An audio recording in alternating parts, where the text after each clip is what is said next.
continuar olhando os livros ali. À noite, o Richard também estará aí. Então, uma oportunidade, se você está procurando boa literatura, nós temos ali boas indicações que você pode ter. Vocês notaram também que há a terceira etapa, né, da nossa leitura bíblica. A gente vai iniciar dia 14. Então, nós estamos quase encerrando os Salmos. Então, no dia 13, nós vamos encerrar o livro de Salmos, e aí no dia 14 começa Provérbios, né? Então, você pode pegar ali na entrada aquela folhinha para você ir marcando, né? É claro que tem gente adiantado, não é para criar um julgo, um peso esse negócio, mas a ideia é incentivar todo mundo a ler a Bíblia, né? Se você está lendo a Bíblia, está adiantado, e melhor ainda, né? Mas se está atrasado, chegou o tempo aí de você, quem sabe, se animar nessa terceira etapa, começando em Provérbios, e aí você vai recuperando o que está atrasado. Então, para tudo, começa em Provérbios na terceira etapa e vai recuperando aos pouquinhos o que está atrasado. Pode ser uma dica aí para você estar junto com a leitura bíblica, tá bom? Então, graças a Deus por isso. Irmãos, neste período aí de recesso da divisão de classes da EBD, nós temos olhado para o Sermão do Monte, né? Então, hoje, nós estamos já no versículo 33 do capítulo 5. Então, abra sua Bíblia, se não abriu ainda, em Mateus, capítulo 5, e nós vamos ler daqui a pouquinho os versículos 33 até o 37. Irmãos, a justiça do cristão, honestidade nas palavras. Então, hoje o assunto é importante, né? Não poderia deixar de ser.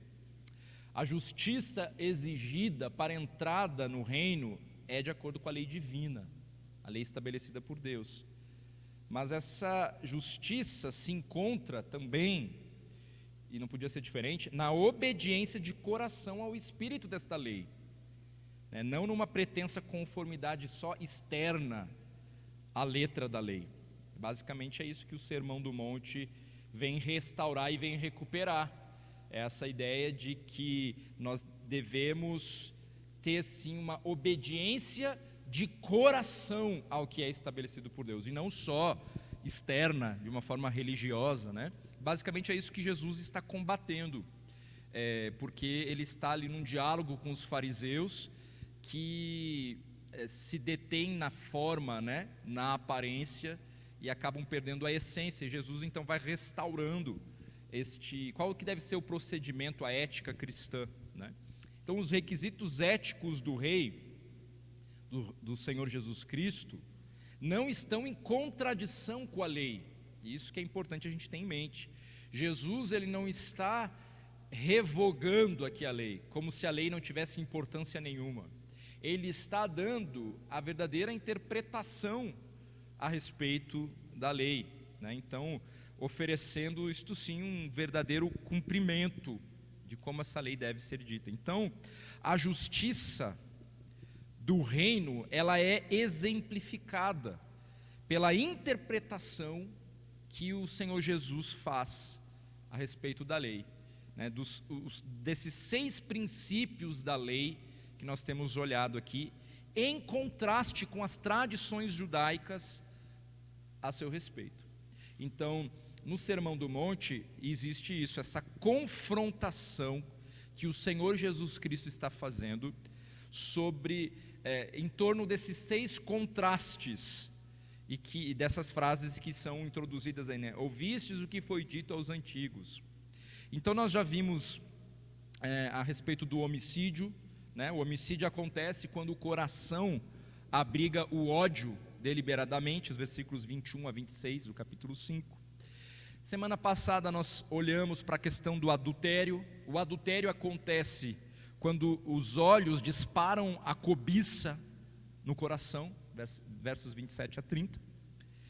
Também vimos que nos versículos, que também está aglutinado, né, no versículo 31 e 32, que foi de fato o que nós vimos na semana passada, que o casamento não é um contrato que termina com uma carta de divórcio, mas um compromisso de buscar o bem do cônjuge em lugar de expô-lo ao mal, né, versículos 31 e 32. E hoje então nós vamos ver a veracidade, que a veracidade não é uma questão de quão solenes sejam os votos que alguém possa fazer, mas a veracidade, o falar a verdade, tem a ver com uma coerência entre as ações e as palavras do indivíduo. É isso que Jesus vai tentar resgatar aqui. E a gente vai entender por que ele quer fazer esse resgate, por que ele precisa fazer esse resgate, do que consiste a verdade e o porquê que ele vai até no versículo aqui 37 dizer que, nessa perícope de 33 a 37, dizer que nós não devemos jurar, né, por nada. Ele vai explicar isso, a gente vai entender isso nessa manhã. Então, você já abriu sua Bíblia? Vamos ler ali Mateus 5, 33 a 37. Diz assim: também ouvistes que foi dito aos antigos: não jurarás falso, mas cumprirás rigorosamente para com o Senhor os teus juramentos. Isso é o que eles ouviram dos antigos. Eu, porém, vos digo. Quem que está dizendo? Jesus. Eu, porém, vos digo: de modo algum jureis, nem pelo céu, por ser o trono de Deus, nem pela terra, por ser estrado de seus pés, nem por Jerusalém, por ser cidade do grande rei. Nem jures pela tua cabeça, porque não podes tornar um cabelo branco ou preto. Seja, porém, a tua palavra sim, sim, não, não. O que disto passar vem do maligno. Então, por meio do exemplo de Jesus, por meio do que ele fez por nós, uma vez que fomos redimidos, e nós celebramos isso aqui na ceia, né? Nós somos capacitados por ele a uma justiça que vai além da justiça manifestada pelos fariseus, né? Então, o que o Senhor nos pede para viver, é claro que nós vamos ter que fazer isso na dependência do Espírito Santo, mas ele não está brincando com a gente, pedindo algo que não fosse possível que a gente ingressasse num caminho de mortificação da nossa carne e dia após dia crescendo naquilo que ele nos pede, até o último dia. Então, o que ele nos pede, por meio do seu Espírito Santo, somos capacitados a viver, não sem luta, não sem mortificar a nossa carne, né? No caso específico, em Cristo, nós somos capacitados a viver em coerência. As nossas palavras condizem com nossas atitudes, e as nossas atitudes condizem com as nossas palavras. É possível viver isso. Nós não vivemos numa espécie de esquizofrenia, né? Como se falando algo e depois que é impossível da gente viver ou vivenciar aquilo. É claro que a gente reconhece, é complicado, é difícil, e parece que na caminhada cristã a gente está o tempo inteiro, né, nessa carreira, saber o que tem que viver, o modo como tem que viver e correndo atrás, né? E parece que é uma caminhada que é o tempo inteiro assim mesmo. Deus nos mostra e a gente aprende como que deve ser a nossa caminhada, e lá estamos nós correndo atrás para viver essa caminhada. Então, na verdade, essa é uma corrida de mortificação constante nas nossas vidas, porque como é fácil para cada um de nós encontrarmos artifícios, e aí no caso a gente está falando de fala, né? Como é fácil para nós encontrarmos artifícios no nosso modo de falar para salvarmos a nossa própria pele. Nós conseguimos dar respostas evasivas, respostas vagas, respostas exageradas. Muitas vezes nós sabemos usar a nossa palavra, de uma forma distorcida a nosso favor. Isso se dá nos nossos relacionamentos, em todo o tempo. Nós sabemos fazer isso muito bem. Nós sabemos responder de modo que a verdade não fique expressa, ou que fique expressa apenas em partes. Isso é um perigo que nós enfrentamos, né? E no muito falar, então, há pecado, porque esses perigos estão a cada reunião de família ao derredor da mesa, né? Eu me lembro quando eu me converti, o pessoal brincava, falando, não, hoje é pastor assado hoje, após a assembleia, hoje o cardápio é pastor assado. Aí a família inteira ao redor da mesa, falando mal do pastor, falando mal da liderança, que nós estamos o tempo inteiro correndo esse risco, né, irmãos, com as nossas palavras. Os pecados que cometemos através das nossas palavras são tão graves, ao ponto de Jesus dar destaque no Sermão do Monte aqui a respeito disso. E é interessante, porque primeiro ele fala de adultério, de divórcio, e de repente agora palavras no nosso procedimento. Parece que a gente não faz a gente não deixa na mesma escala, né? Parece que quando a gente vamos organizar aqui as categorias dos pecados, daí a gente coloca aqui adultério, mas a gente vai, nessa nossa organização, o pecado das palavras parece que a gente não bota do lado, né? A gente pega, não, vamos botar até em outra estante, é de outra esfera. Não é tão grave assim, no fim das contas. Ao passo que nós vemos nas igrejas uma disciplina, muitas vezes, né, quando não há arrependimento, à luz de Mateus 18, sobre o adultério. Mas nós dificilmente vemos uma disciplina onde não houve arrependimento chegar às últimas consequências, quando o assunto é a fofoca, quando o assunto é a mentira, é a calúnia. Por que será que a gente faz isso? Será que não, de fato, nós reconhecemos que é pecado, mas na verdade nós não consideramos algo tão grave assim, né? Então, a primeira coisa que a gente precisa entender, então, é que não trata-se de um texto banal, trata-se de algo que nós precisamos levar a sério e mudar, e nos arrepender. Então aqui é interessante, homicídio, adultério, a questão das palavras colocada uma ao lado da outra. É fato que Deus se importa com o que nós falamos, e Ele deseja que da nossa boca saia a verdade. Que desafio todos nós temos. Então a nossa justiça, ela pode exceder a dos fariseus, apenas porque Jesus levou na cruz todos os nossos pecados relacionados à mentira e à nossa fala. Ele morreu na cruz por causa das nossas palavras ditas. Palavras ditas. Então, nele nós somos capacitados, então, a viver na verdade. Esse tem que ser um alvo para as nossas vidas. Certo. Então, mais uma vez é importante nós observarmos o assunto levando em conta aquelas 3 divisões principais. A própria legislação mosaica, o que Moisés lá no Antigo Testamento falou a respeito. O ensino dos fariseus e escribas, que a gente já anunciou aqui, está distorcido, e o ensino de Jesus, que vai fazer a leitura correta a respeito da lei de Moisés, combatendo o que os fariseus estavam falando, né?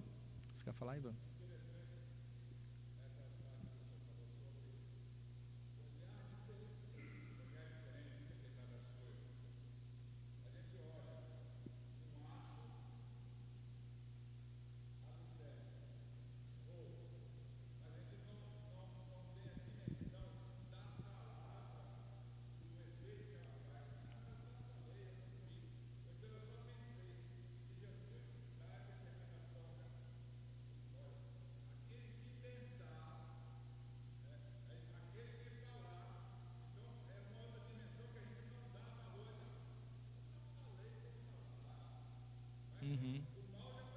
Sim. Estou só desabafando, né? Não, eu só estou desabafando.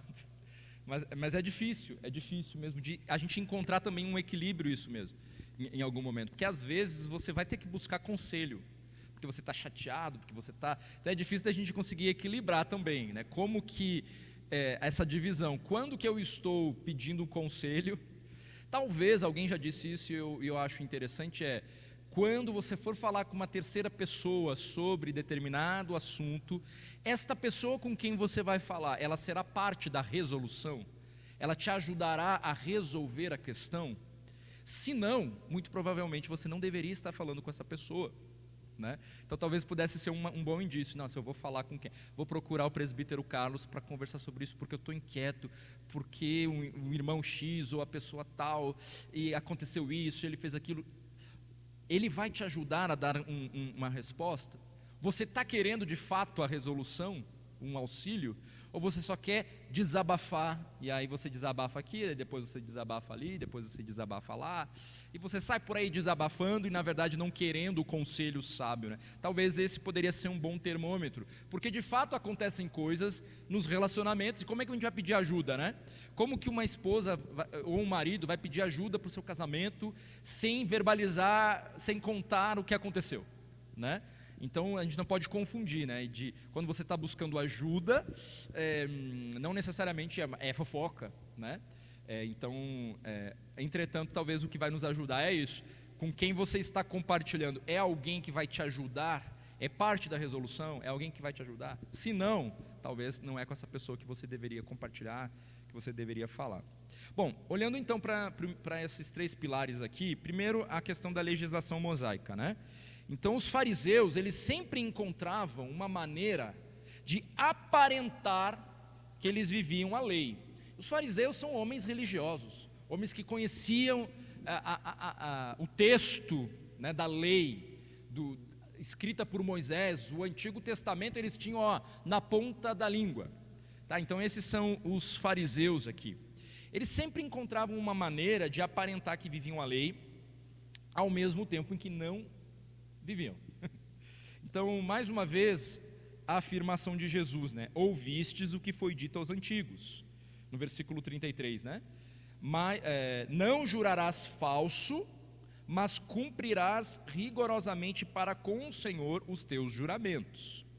Então, essa fala de Jesus no versículo 33, ela não pode ser achada nessa forma exata em qualquer lugar do Antigo Testamento, porque ele está dizendo, no versículo 33, vocês ouviram o que foi dito?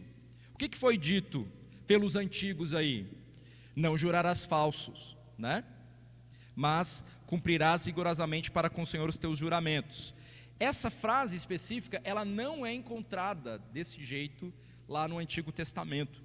Então isso reforça o fato de que Jesus, ele não está se referindo à lei mosaica propriamente dita aqui nesse momento, mas ele está se referindo às distorções que os mestres da lei faziam da mesma. Então existia uma verdade estabelecida, os mestres da lei traziam uma interpretação a respeito daquilo. Então quando Jesus ele está falando, vocês ouviram o que foi dito com os antigos, ele não está citando o Antigo Testamento aqui, ele está citando o que foi dito pelos antigos, ou a interpretação desses camaradas a respeito da própria lei. Então, especificamente, os fariseus eles consideravam, né, Levítico 19:12, que diz: nem jurareis falso pelo meu nome, pois profanaríeis o nome do vosso Deus. Eu sou o Senhor. Números 30, versículo 2: quando um homem fizer um voto ao Senhor, ou juramento para obrigar-se a alguma abstinência, não violará a sua palavra, segundo tudo o que prometeu, fará. Esses são os textos aqui da lei de Moisés. O principal intuito aqui era pôr freio, mais uma vez, nas inclinações humanas para a mentira. Lembra que a gente comentou que na semana passada que Jesus Moisés, quando ele está escrevendo a lei, ele também tem esse objetivo de, numa sociedade totalmente corrompida, dar freio para algumas coisas. É por isso que ele permitiu a carta de divórcio, porque numa bagunça do que estava acontecendo, ele ajuda a organizar ali, e ele não, com isso, ele não estava validando o divórcio, mas ele só estava organizando a bagunça que estava acontecendo ali. Então, mais uma vez, o principal objetivo é frear as inclinações humanas para a mentira. Então, mais uma vez, o caos social era levado em conta em virtude do pecado recorrente em torno da mentira. Então, importava refrear esse mal. E a ênfase da lei estava na necessidade da veracidade. Então, ok. Então guarda essas informações. Vamos olhar para os fariseus, para o ensino dos fariseus e escribas. Basicamente, os fariseus eles diziam que apenas os juramentos que incluíam o nome de Deus seriam obrigatórios. Então a lei dizia: não minta, não jure falsamente. E o fariseu ele colocava ênfase no nome do Senhor e não na falsidade, né? Então, desse modo, não seria tão grave mentir sobre qualquer outra coisa, contanto que não se mencionasse o nome do Senhor. Então aqui, nesses versículos, né, nessa tabelinha aí, a gente pode perceber em negrito, essa parte mais escura que está ali, onde os fariseus colocavam a ênfase do texto. Então em Levítico 19, 12, nós lemos, né, nem jurareis falso pelo meu nome. A ênfase dos fariseus não estava no não jurem falsamente, né? Então a ênfase deles estava no nome, nem jurareis falso pelo meu nome. 32, quando um homem fizer voto ao Senhor, ou juramento, não violará a sua palavra. Então a ideia seria, a ênfase do texto estaria em não viole a sua palavra, você não deve violar a sua palavra, né? E aí os fariseus estavam dando ênfase, mais uma vez, não a ideia de que não deveriam violar a sua palavra, mas a ênfase no Senhor mais uma vez. Calma que daqui a pouco você vai fechar essa conta. Em Deuteronômio 23, quando fizeres algum voto ao Senhor, teu Deus, não tardarás em cumpri-lo. O não tardarás em cumpri-lo deveria ser a ênfase, a tônica. Mas, mais uma vez, os fariseus eles estão com a ótica olhando ali para a ideia de, dando a ênfase, não na necessidade de cumprir rapidamente o que prometeu, mas mais uma vez na ideia de Senhor teu Deus. Então, no pensamento dos escribas e dos fariseus, um voto jurado ao Senhor deveria ser guardado. Ao contrário, um voto em que não se mencionasse o nome do Senhor, então ele era considerado de menor importância, como se não tivesse muita validade. Então, no cotidiano, os juramentos poderiam ser feitos pelo céu, pela terra, por Jerusalém, pela minha própria cabeça, pelo templo, pelo altar, conforme nós lemos, né, em Mateus 23. Lá está dizendo assim: ai de vós, guias cegos, que dizeis, quem jurar pelo santuário, isso é nada, mas se alguém jurar pelo ouro do santuário, fica obrigado pelo que jurou. Insensatos e cegos, pois qual é maior, o ouro ou o santuário que santifica o ouro? E dizeis, quem jurar pelo altar, isso é nada, quem porém jurar pela oferta que está sobre o altar, fica obrigado pelo que jurou. Cegos, pois qual é maior, a oferta ou o altar que santifica a oferta? Portanto, quem jurar pelo altar, jura por ele e por tudo o que sobre ele está. Quem jurar pelo santuário, jura por ele e por aquele que nele habita. E quem jurar pelo céu, jura pelo trono de Deus e por aquele que no trono está sentado. Então, os fariseus, eles classificavam os juramentos entre os que eram obrigatórios e os que não eram tão obrigatórios assim. Então, acabavam com isso julgando-se justos, né? Julgavam-se justos, ainda que eles não cumprissem com a palavra empregada, apenas pelo fato deles não terem invocado literalmente o nome do Senhor naquele juramento ou naquela promessa, na causa específica. Então os fariseus eles eram culpados pelo legalismo e pelo reducionismo que faziam dos mandamentos em causa própria, né? Então, basicamente, eles colocavam que o texto estava falando, né? Se você jurar em nome do Senhor, aí sim você tem que correr para cumprir. Mas se você jurar por qualquer outra coisa, então não tem tanta importância assim, né? Você pode não fazer, você pode não cumprir com esse voto, né? Então, eu juro pelos fios da minha cabeça, os fios de cabelo aqui da minha cabeça, né? Então agora não teria tanta importância o juramento. Aí Jesus vai consertar isso. Não é porque você não usou a expressão em nome de Deus que agora você não tenha que cumprir com a sua palavra, porque a tônica está justamente na veracidade, no falar a verdade, e não só na mera religiosidade de você trazer o nome de Deus, né? É como, às vezes a gente ora falando: Senhor, entramos na tua presença aqui no culto, né? A gente às vezes ora assim, como se agora sim nós entramos na presença de Deus, porque antes nós não estávamos. Eu sei que é só uma questão semântica, né? Porque a gente sabe que o Senhor está em todo lugar. Nós estamos sempre na presença do Senhor, né? Estou tentando só trazer um outro exemplo para mostrar isso, né? Que agora, é claro que o culto é um momento solene, é um momento único. Matar culto só por matar, isso é um problema. Isso realmente não pode ser feito por um cristão, por um filho de Deus. Nós temos que ter esse compromisso, mas nós estamos na presença do Senhor o tempo inteiro. Então era como se eles olhassem para o juramento como válido só quando eles falam: em nome de Deus, né? Em nome do Senhor. Agora sim. Se não falasse essa expressão, então podia não cumprir com nada, né? E Jesus está tentando resgatar o pensamento correto a respeito disso. No versículo 34, Jesus ele vai dar o contraste. Ele vai dizer, né? Vocês ouviram isso, né? No versículo 33 ele falou, né? Vocês ouviram o que foi dito pelos antigos. Aí no 34, eu, porém, vos digo, de modo algum jureis, nem pelo céu, por ser o trono de Deus, nem pela terra, por ser estrado de seus pés, nem por Jerusalém, por ser cidade do grande rei. Nem jures pela tua cabeça, porque não pode se tornar um cabelo branco ou preto. Então a resposta de Jesus aqui, ele está atacando a hipocrisia dos fariseus. Os filhos de Deus deveriam ter a noção de que sempre estão diante da face de Deus, e que a verdade deve ser o curso normal das suas palavras e das suas ações.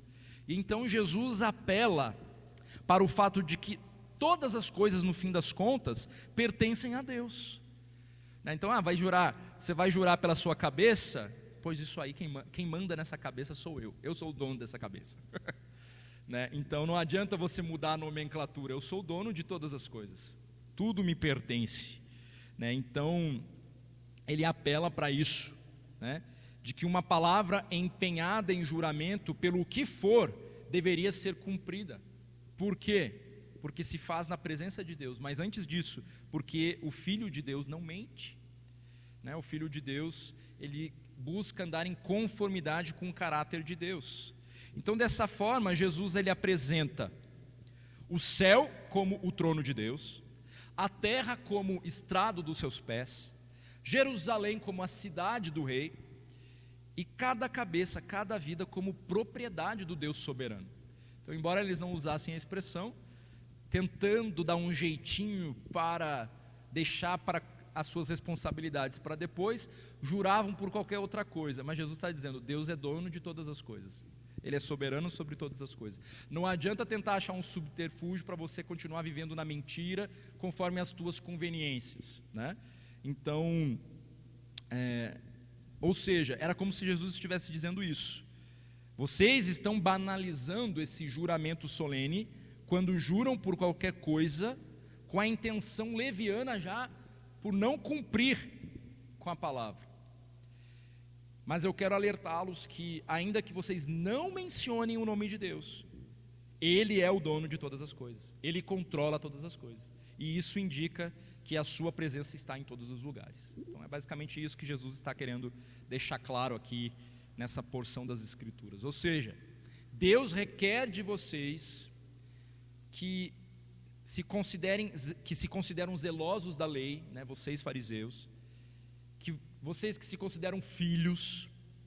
Deus requer um compromisso com a verdade, com a palavra. Então Jesus, ele requeria de seus seguidores a verdade pura em toda a comunicação, conversa e fala.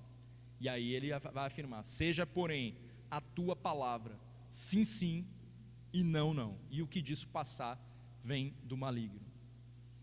Não busque subterfúgios para viver uma vida de mentira, uma vida onde você vai manipulando as pessoas com as tuas palavras, né?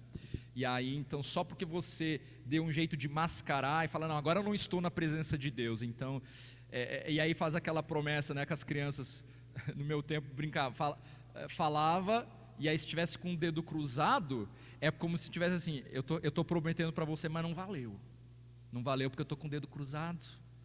E aí os fariseus, eles estavam um pouco fazendo assim, né? Eu não falei o nome de Deus, então não tem problema. Não era tão grave assim. Então o que eu te prometi, isso aí, sabe como é que é, né? E nós brasileiros, o jeitinho brasileiro, nós temos o governo que temos porque somos os brasileiros que somos, não é verdade? E aí a importância da igreja fazer diferença nesse mundo. Na verdade, em qualquer país, não há um governo justo. De uma forma ou outra, a injustiça impera. Só aguardamos o dia em que o Senhor Jesus voltará e aí reinará. Então, se ensina ou não, é basicamente isso. Nós não deveríamos precisar jurar. Nós precisamos caminhar em direção a um caráter tão parecido ao caráter de Cristo, que isso por si só já nos torne ali pessoas plenamente confiáveis, né? Que o nosso sim então seja sim, e que o nosso não seja não, e ponto final. Nós precisamos ser pessoas confiáveis.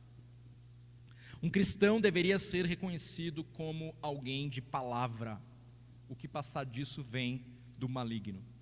E aí, claro, tem coisas grandes, mas ninguém chega nas coisas grandes sem passar pelas coisas pequenas antes. E aí é isso, vai desde as pequenas coisas. Se você se comprometeu com algo, cumpra o que você se comprometeu. Se você se comprometeu em estar em determinado horário, é claro, alguma coisa pode acontecer eventualmente, mas esteja lá no horário marcado, né? Cumpra, não minta no seu currículo, que as consequências até vão ser graves, né? Você vai chegar lá e não vai conseguir cumprir com o que você disse que sabe fazer. Então, o que temos em Mateus 5, 33 a 37, que é o texto que nós lemos, é a condenação do juramento improcedente, profano, desnecessário e com frequência hipócrita, usado para impressionar e para condimentar a conversação diária. Então, Jesus propôs um padrão mais elevado, que é a credibilidade em tudo o que falamos e não apenas no que juramos. Ou seja, no lugar de falsos votos e juramentos hipócritas, Jesus ordena: não jurem de forma alguma, seja o seu sim, sim, e o seu não, não. Então pare com essa solenidade de querer fazer um voto, de querer fazer um juramento. Simplesmente no teu cotidiano, cumpra com aquilo que você se comprometeu, dia após dia, né? E é assim. Então Jesus, ele não está instituindo um ensino novo aqui. Ele está simplesmente explicando o que a lei claramente já ensinava e que os fariseus distorceram. Então ele estava colocando a ênfase da lei no seu devido lugar. Basicamente é isso, né? Uma vez que os fariseus haviam deslocado a ênfase e eles desprezavam a verdade, banalizavam o juramento, que era uma atitude solene diante de Deus, pensando que eles não precisavam honrar a palavra só porque eles não mencionavam o nome de Deus. Jesus então está trazendo de novo, resgatando o ensinamento da lei. Note com isso o que eu estou querendo deixar claro: Jesus não está retirando a lei da jogada como se ela não prestasse para mais nada. Ele está dando a verdadeira interpretação que tinha sido distorcida para os fariseus. Observe o que Eclesiastes 5, 4, 7 fala: quando a Deus fizeres algum voto, não tardes em cumpri-lo, porque não se agrada de tolos. Cumpre o voto que fazes. Melhor é que não votes do que votes e não cumpras. Não consintas que a tua boca te faça culpado, nem digas diante do mensageiro de Deus que foi inadvertência. Por que razão se iraria Deus por causa da tua palavra, a ponto de destruir as obras das tuas mãos? Porque como na multidão dos sonhos há vaidade, assim também nas muitas palavras.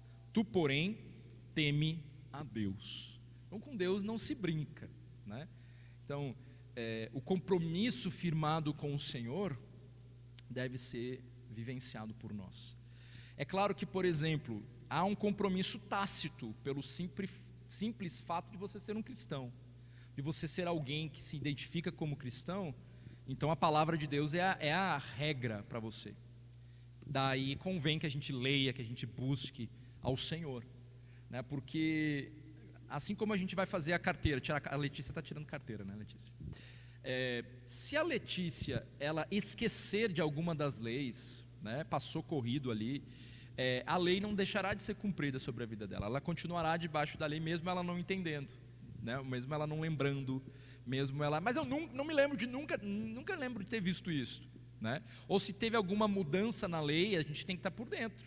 Azar é nosso, mesmo quem já tem carteira há muitos anos, se você não sabe, está ali a lei estabelecida, torna-se culpado, né? E a multa é certa, né? Da mesma forma com a palavra de Deus, o que e aí cabe a nós descobrirmos os compromissos que também Deus tem para nós, né? Porque você pode até falar, não, mas isso aí eu nunca prometi para Deus que eu faria. Sim, mas um filho de Deus, ele também não tem essa opção. Ao filho de Deus convém andar em santidade, ao filho de Deus convém andar em comunhão, ao filho de Deus convém ler a palavra, mesmo que você não tenha formalmente dito, eu me comprometo em fazer isso, esse já é um compromisso que está implícito, né? A caminhada cristã, e vamos ser cobrados desses compromissos, né? Vamos ser cobrados. Então, basicamente é isso. É importante fazer essa ressalva da fala de Jesus. Não devemos presumir que há uma proibição absoluta contra juramento em qualquer ocasião, porque nós fazemos alguns juramentos até na nossa vida, né? Em algumas ocasiões solenes. Não significa que nós não podemos realizar algum voto diante de um tribunal ou de uma formatura. Todo mundo que se forma faz um juramento ali da profissão, né? É claro que antes do nosso compromisso com aquele voto ali, nós temos um compromisso com o próprio Deus. O que vai regir a nossa ética profissional é a palavra de Deus, não é simplesmente o que foi dito lá na formatura, né? Nós somos regidos por uma outra ética, mas há este compromisso, este voto. No casamento também ocorre esse voto, né? Então, o jurar em si mesmo não é o problema. Então, quando você jura legítima e de uma forma reverente em nome de Deus, você está explicitamente reconhecendo que Deus é o Senhor, Deus soberano sobre todas as coisas, a quem você oferece adoração, a quem você vai prestar contas. Então, o juramento apropriado em ocasiões apropriadas honra a Deus. Não pode ser feita de forma leviana, né? O problema, como já mencionado, está nesse juramento negligente, nesse juramento falso. Até porque no Novo Testamento nós encontramos o apóstolo Paulo apelando a Deus como testemunha em favor do seu ministério. E ali não se tratava de uma questão trivial, né? Ele estava enfrentando sérios problemas nas igrejas e os seus apelos a Deus são solenes e sinceros, tendo em vista o evangelho e não alguma conveniência pessoal. Então, o problema não está em um juramento o problema está em um juramento negligente, falso, corriqueiro, trivial, religioso, né? Apenas com interesses exclusivamente pessoais. Aí que está a questão. Mas como foi dito, a questão principal ela vai girar em torno da importância da verdade, da palavra, do testemunho diário do cristão. Então o cristão precisa ser reconhecido por dizer a verdade. De nada adiantaria focarmos a nossa atenção para quando e onde nós podemos ou não realizar algum voto, se a mentira e a deslealdade está presente nas nossas vidas, né? Então a nossa preocupação nesta manhã não tem que ser quando que eu posso fazer um voto, se eu posso, mas a nossa preocupação tem que ser, eu quero andar na expressão da verdade. Eu quero que da minha boca se encontrem palavras que edificam, que transmitem graça, que confrontam da maneira correta, e não a calúnia, a difamação, a mentira, a fofoca, a distorção, a manipulação. Esse tem que ser o nosso compromisso. Você já pensou sobre a sua desonestidade a partir da perspectiva de Deus? Os lábios mentirosos são abomináveis ao Senhor, mas os que agem fielmente são o seu prazer. Esse deve ser o nosso compromisso. O Lu Priolo é um autor aí que vale a leitura de algum dos seus livros. Ele tem um livreto chamado Engano, Deixando a Mentira. E ele nos apresenta uma tabela com tipos de engano, assim, entre aspas, tipos de engano, encontrado por ele nas Escrituras, e bem como a definição e a explicação desses tipos de enganos. Eu botei aqui rapidamente para a gente, não vai dar para ler cada versículo, tudo, mas para a gente só ter esse panorama apresentado por ele. Quem sabe, né, você compra aí esse livreto, Engano, Deixando a Mentira, e vá correr atrás aí para lapidar esta língua, para que ela glorifique a Deus, né? Então nós temos alguns textos ali, uma intenção oculta, um motivo dissimulado, e aí ele vai botando vários versículos onde a gente poderia encontrar esse tipo de engano nas Escrituras, né? Perjúrio, dar testemunho incompleto, falso, enganoso, de forma deliberada, intencional, sob juramento. A invenção, uma história fabricada.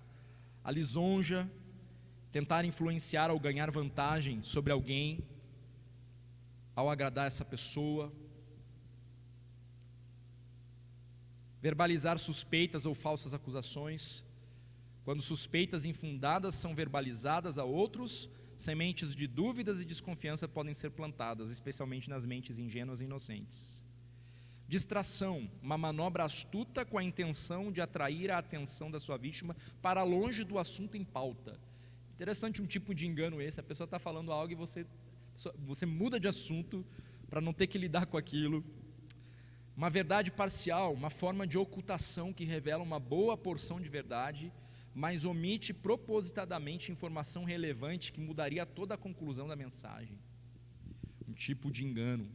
O exagero, minha mãe nunca deixa que eu me divirta, né? Então vai se utilizando desses exageros para relatar ali um descontentamento, no caso, né? Hipérboles podem ser não apenas engraçadas, mas também difamatórias. Minha esposa tem faixa preta em compras, né? Como querendo dizer, né? Essa mulher gasta. Cobrir pecados do passado. Eu tinha um pequeno problema com bebidas, mas agora está sob controle. O camarada, ao invés de reconhecer a verdade, ele ameniza, né? Ameniza a verdade. Brincar, provocar, zombar. Eu não fiz mal quando chamei o meu filho de tal coisa, e vai se justificando, né? Mentiras verbais. Afirmar estar perto de Deus enquanto continua a pecar. Aí a desculpa ali, né? Deus entende que não tenho escolha a não ser me divorciar do meu marido. Eu ainda amo a Deus, apenas não amo o meu marido mais. Essas desculpas que nós relativizamos ali o princípio estabelecido por Deus. Dar a aparência de uma emoção para cobrir a existência de outra. E por aí vai. É interessante depois, talvez com esse livretinho em mãos, e olhando cada um desses textos, para a gente perceber, porque talvez num primeiro momento a gente olhe e pense, não, mas eu não sou esse tipo de gente. Mas quando, nesses exemplos que ele cita aqui, vai nos ajudando a ver o quanto que realmente cada um de nós pode estar falhando nas suas palavras ao amenizar uma verdade, ao contar meia verdade, né? Não conta toda a história. Às vezes até o silêncio pode ser também uma forma de você se comunicar, né? Às vezes nem falou nada, só fez assim, né? Nem disse nada, só ouvi toda uma mentira, só um lado de uma história, e estou ali só no fazer o quê, né? E aí você vai dando. Então nós não podemos brincar. Nós precisamos então, claro que naturalmente, da graça do Senhor sobre as nossas vidas para andar em novidade de vida. E em relação à mentira, o processo de mortificação da nossa carne também envolve uma postura prática de ataque a esse pecado tão terrível e perigoso. Nós já ouvimos falar aqui, porque eu já falei, lembram dessa que eu brinquei chamando de fórmula DRR? Até no culto de Ano Novo eu entreguei uma folhinha para todos os que estavam presentes, porque aqui eu insisto nisso, vale a pena, agora não é simples, tentar colocar isso em prática, porque na luta contra o pecado, irmãos, nós precisamos realmente lutar com as armas que Deus nos deu. Então, os pecados da língua precisam ser combatidos com um plano. Então, a fórmula DRR, ela se encontra lá em Efésios capítulo 4, e basicamente envolve o despojar, o renovar e o revestir. Quando que um mentiroso, ele deixa de ser mentiroso? Não basta parar de mentir, é preciso falar a verdade. O mentiroso, não basta parar de mentir, é preciso falar a verdade. Então o processo de mudança bíblico, ele envolve o deixar algo e o revestir-se de alguma outra coisa. E essa coisa, ela é proposta por Deus. Então, lá em Efésios 4:25, há esse texto que nos permite tirar esta fórmula, entre aspas, aqui que a gente está chamando, né? DRR, a fórmula DRR. Porque lá em Efésios 4:25 nós lemos: por isso, deixando a mentira, eu peguei esse exemplo, tem vários exemplos lá em Efésios 4, mas eu peguei esse para exemplificar a fórmula DRR, porque nós estamos falando sobre a palavra, né? Deixando a mentira, então eu tenho que me despojar do quê? Da mentira. Fale cada um a verdade com seu próximo. Então eu deixo a mentira, despojar. Se a gente fosse montar aqui essa nossa tabelinha por colunas, a gente colocaria na coluna do despojar essa verdade bíblica, deixar a mentira. E aí você colocaria aqui algo prático, porque a minha tendência quando eu converso com a minha mãe diante do que ela fala, elencar apenas o que me convém. Da última vez, quando ela disse que eu não arrumava a casa, e me deu uma bronca por causa disso, eu respondi que o meu problema é porque eu não tinha tempo. Mas na verdade, não era só a questão do tempo, é porque eu também preciso lidar com a preguiça, porque eu não gosto de fazer, com a procrastinação, com a desobediência, porque eu não gosto de obedecer a minha mãe. Então você relata exatamente como é que se dá a mentira, a relativização no caso, nesse despojar. Então nunca é genérico, é sempre algo específico no combate contra a luta do pecado. Tente ao máximo especificar e não deixar genérico. Então aqui a gente colocaria mentira. O que nós colocaríamos na coluna do revestir, com base em Efésios 4:25? Falar a verdade. Eu tenho que me despojar da mentira, e lá na coluna do revestir, falar a verdade. Nem sempre é fácil a gente preencher a coluna do renovar, mas o que vocês arriscariam aqui no 4:25? Eu devo me despojar disso e me revestir disso, por quê? Porque somos membros uns dos outros. Esta é a verdade expressa do motivo. Eu tenho que renovar a minha mente com este fato. Existiriam outras verdades bíblicas. Estou tentando ajudá-lo aqui a você ter uma estratégia de um plano, de uma mudança, né? Então, nós temos essas 3 colunas já preenchidas. Então eu descobri o que eu preciso me despojar, do que eu preciso me revestir e por que eu preciso me revestir. Note que tudo está amparado na Bíblia, né? Com princípios bíblicos, e cada uma dessas colunas precisam ser preenchidas com o que vem das Escrituras e não só com o teu achismo. Eu tenho que parar de mentir, não é só porque o pastor Pedro está dizendo, não, porque a palavra de Deus diz isso aqui. E eu tenho que me revestir com a verdade, não só porque a sociedade acha que é bom, não, é porque Deus diz e diz isso aqui. E o que vai dar base para eu me revestir? a fazer este movimento prático de me despojar disso e me revestir disso. É este outro princípio, é esta verdade bíblica que está escrita onde? Está escrita aqui. Então imagina você fazendo esse exercício em cada área da sua vida. Então talvez você possa escolher uma área que e aí você tem que detalhar ela de uma forma prática, nunca generalizar, porque se você só fala assim, descobri que eu tenho que falar a verdade, e você não especifica, fica mais complexo de você botar em prática. Então nesse exemplo que eu estava dando da sua filha com a mãe, talvez aqui eu vou me revestir com a verdade, né? E a gente já está indo para a quarta coluna desse nosso planejamento, que basicamente é, com base bíblica, do que eu tenho que me despojar, do que eu tenho que me revestir, do que eu tenho que renovar a minha mente para cumprir isso, qual será o meu plano de ação? E aí este plano de ação ele vai ser específico. Da próxima vez que a minha mãe me mandar arrumar o quarto, eu não vou dar desculpas, né? Eu vou organizar, talvez um outro tópico desse, vou organizar a minha agenda semanal e colocar lá 30 minutos para arrumar o meu quarto, né? Vou reconhecer que a preguiça é reconheço que a preguiça é um dos meus pecados, e vou então nesta próxima semana fazer os meus devocionais em textos que falam sobre a preguiça, e vou memorizar o versículo tal que fala lá em Provérbios, ó preguiçoso vai ter com a formiga. E aí você tem um plano específico de combate a isso. Se a gente só fica, eu preciso falar a verdade,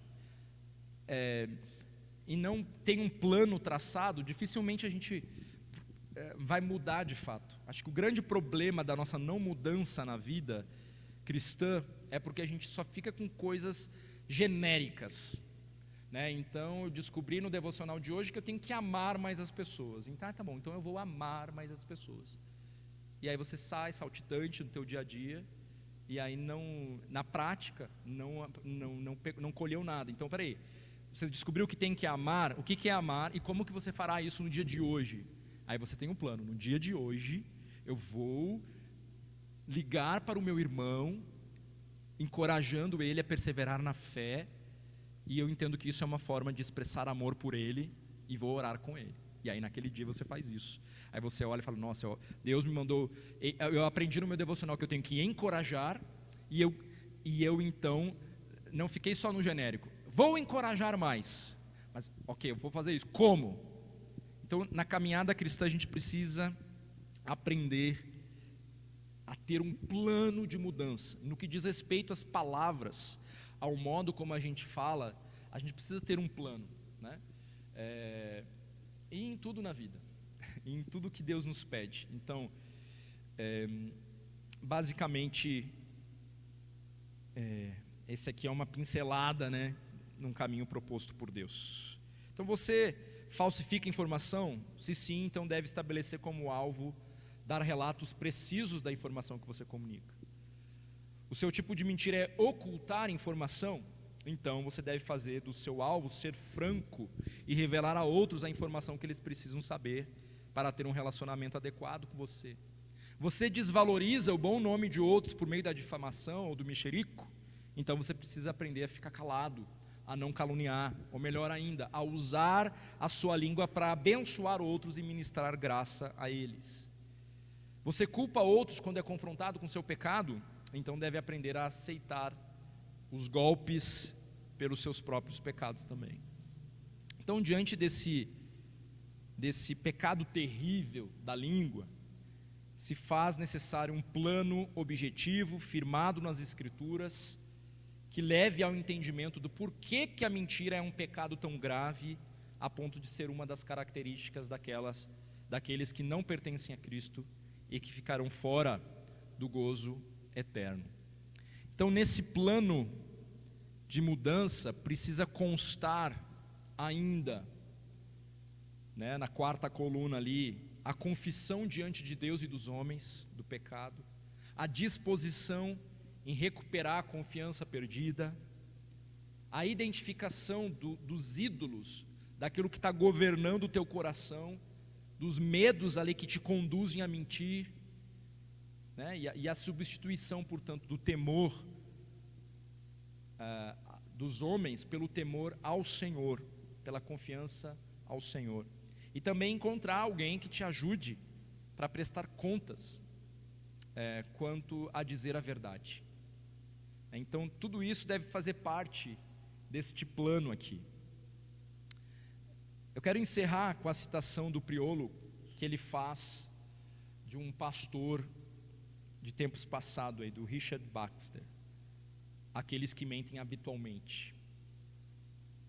Diz assim: tema a Deus mais do que aos homens, se deseja não ser um mentiroso.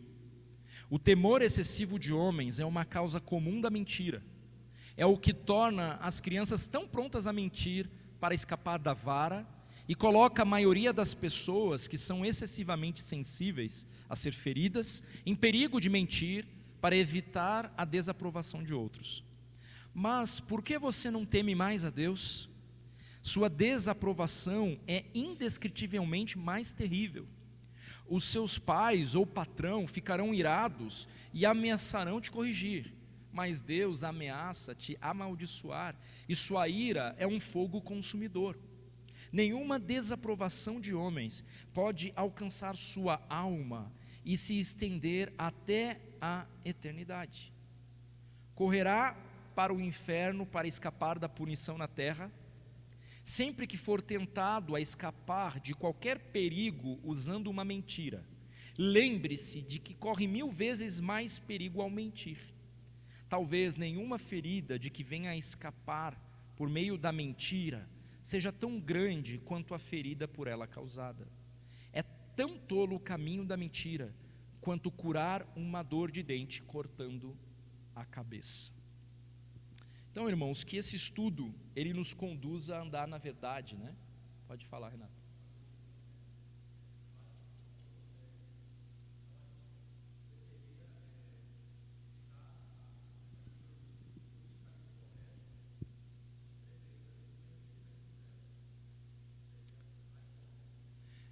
Depende do que se entende por super sincero, porque nós devemos sempre falar a verdade em amor, né? Então, como falar essa verdade? Talvez aí vai, mas a verdade sempre deve ser a nossa escolha, né? O super sincero, ele, se for isso, então é isso, nós devemos ser super sinceros. Nós não negociamos a verdade, né? Ou especialmente se nós estamos, sabe aquela rodinha, onde uma meia verdade está sendo contada e nós preferimos calar? Eu acredito que nós estamos sendo coniventes com a mentira, né? Então, como assim? O que seria o politicamente correto?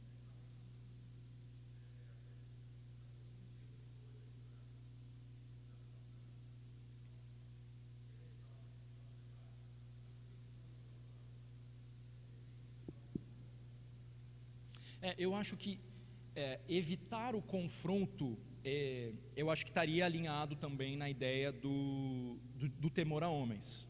Porque eu acho que nós não devemos ser aquele que está o tempo inteiro pronto para atacar alguém, né? Por isso tem que ter a sabedoria, e é difícil, especialmente quando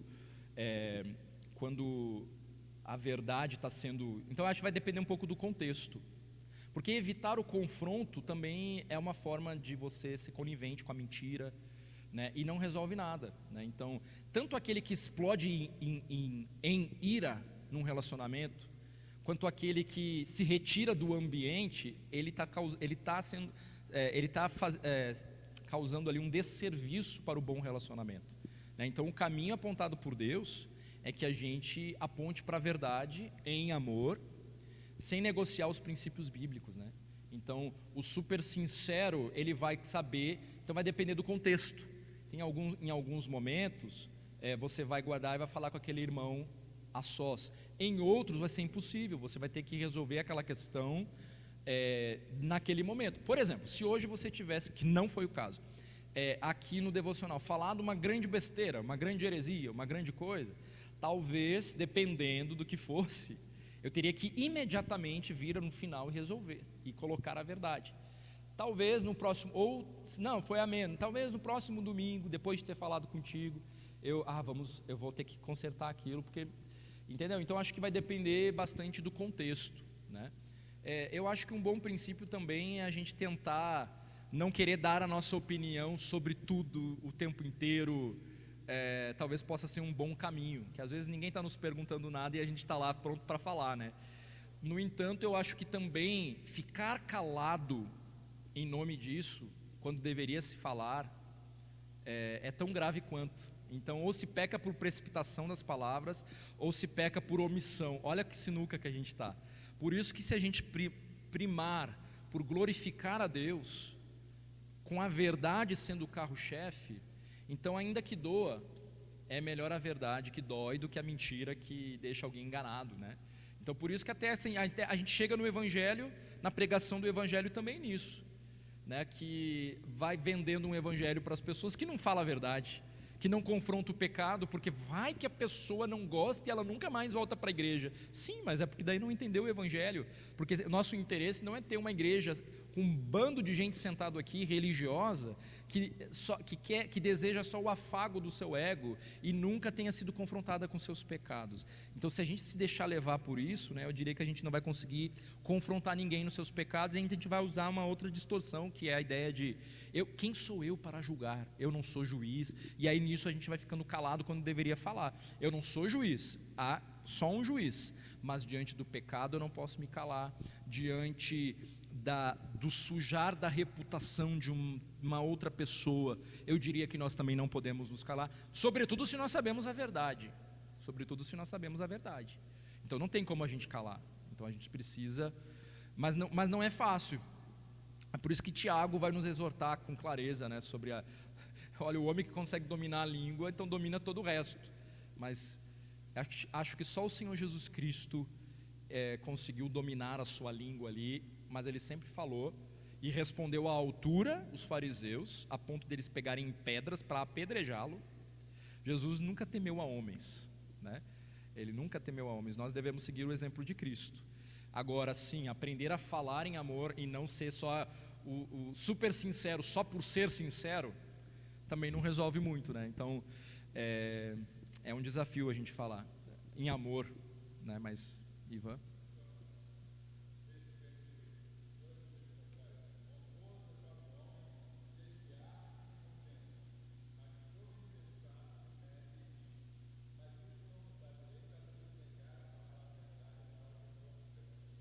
Sim.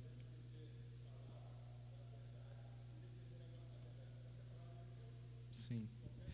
Não, e é muito difícil, né? Porque quando alguém, às vezes a gente nem conhece uma pessoa, mas se alguém chega no seu lado e fala assim, aquela pessoa ali teve um dia, tu não tinha nada contra aquela pessoa. Agora você já fica com a impressão, quando aquela pessoa a outra se aproxima, você já fica, esse aqui, né? E a gente precisa conseguir blindar os nossos ouvidos também desse tipo de fala, né? E talvez a gente deveria responder, você já falou com a pessoa a respeito disso? Você já foi ter com teu irmão? Né? Não fui. Então, meu irmão, não me fale. Eu acho que a gente também não ser esse ouvido, né? Esse ouvido que escuta calúnia, que escuta difamação. Mas o nosso senso de justiça, ele é muito apurado e é complicado a gente não querer desabafar, especialmente quando o irmão está pecando contra você, porque é difícil demais. Nós precisamos de um salvador mesmo, precisa de um plano assim, Senhor, eu não quero mais pecar contra isso, então no meu plano vai estar lá, a próxima vez que alguém iniciar uma frase me contando tal coisa, eu vou falar, pera, já conversou com o irmão a respeito disso? E já resolveu? Então não preciso mais ouvir. Não resolveu ainda? Tá, então você está me contando porque você julga que eu posso ajudá-lo. Não, eu só estou contando. Então, se eu não posso ir dar o segundo passo nessa andança contigo, e o segundo passo ainda às vezes vai ter que ser o que você está dizendo, irmão, você vai até o fim no que você está dizendo, porque agora a gente vai ter que chamar o outro para tirar a prova real do que você está dizendo aqui. O problema é que a gente não faz isso, a gente não tem coragem de fazer isso, né? Geralmente a gente acaba até acatando aquela meia verdade, o desabafo daquele irmão. Então talvez assim, não é que agora a gente não vai ouvir ninguém, mas é quando a gente se dispor a ouvir, talvez a gente tenha que se colocar como aquele que vai apontar para a solução, que seja, olha, essa questão é uma questão séria, nós precisamos, vou dar uma semana para você ir resolver essa questão com o pastor, com a liderança espiritual da igreja. Se você talvez se julgue não apto para auxiliar naquela empreitada, né? Mas às vezes nós não fazemos isso, acolhemos, ouvindo só um lado. Há também um outro texto que também fala, né? Que um lado fala e parece que é a verdade até que o outro lado fale, né? E a nossa tendência às vezes é acolher, especialmente se for nosso amigo, se for alguém que a gente já gosta, né? Já toma até partido, quando vê, está olhando torto para o outro, e não tinha motivo algum, senão a fala daquele terceiro que não foi confrontada, que não foi dita. Então, andar em integridade requer coragem, né? Requer coragem. E eu diria que, à medida em que a gente vai sendo reconhecido como esse que fala assim, peraí, você repete isso na frente do irmão, porque a gente vai ter que ler, não, melhor não, deixa quieto. Então, se tu não pode ir até as últimas consequências, eu vou fingir que eu nem ouvi isso aqui. Para mim, isso que você falou, não vou considerar. É complicado, é difícil, né? Então, por isso que nós carecemos de oração, de um plano, e é muito delicado, porque quem de nós já não pecou com as suas palavras, com a sua língua de alguma maneira, né? Nenhum de nós escapa.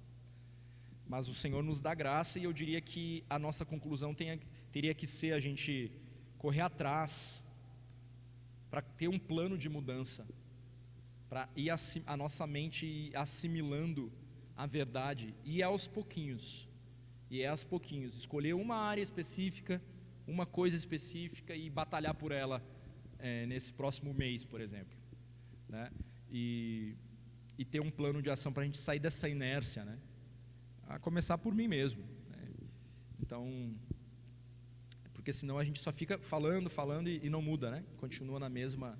Mas importa que a gente abandone esse hábito pecaminoso de não cuidar das nossas palavras. O Senhor requer de nós integridade. Jesus está alertando aqui os fariseus a andar nisso. Então, que o nosso caráter seja transformado, forjado à semelhança de Cristo, que sejamos reconhecidos como homens e mulheres de palavra, nas mínimas coisas, que o nosso sim seja de fato um sim, que o nosso não seja de fato um não, e que o nosso coração seja encontrado irrepreensível diante de Deus e diante dos homens, né?